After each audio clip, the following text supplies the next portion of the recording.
புதுச்சேரியில் டிசம்பர் 5ஆம் தேதி தவேக தலைவர் விஜய் மக்கள் சந்திப்பு நிகழ்ச்சிக்கு அனுமதி கோரி தவேகவினர் டிஜிபி அலுவலகத்தில் அனுமதி கடிதம் அளித்தனர். தவேக தலைவர் விஜய் சட்டமன்ற தேர்தலை முன்னிட்டு மாவட்ட வாரியாக சுற்றுப்பயணம் மேற்கொண்டு மக்களை சந்தித்து வருகிறார்.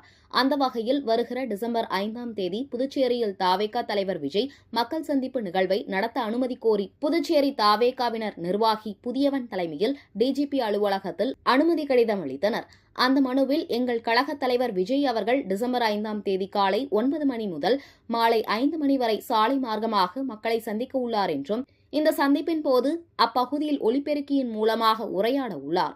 ஆகையால் இந்த நிகழ்ச்சிக்கு தேவையான பாதுகாப்பை வழங்கி மக்கள் சந்திப்பு நிகழ்ச்சிக்கு அனுமதி அளிக்குமாறு கேட்டுக்கொள்கிறோம் என குறிப்பிட்டுள்ளார்.